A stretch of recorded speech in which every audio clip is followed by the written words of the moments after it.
చలికాలంలో వెచ్చగా ఉంటుందా ఎండను చూస్తే చలి వేస్తుందా ఓహో,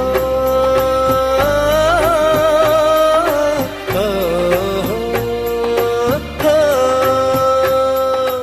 ఎదురుగా నువ్వున్నా విరహం పుడుతోంది, ఏ నిజమైన కలగా ఉంది.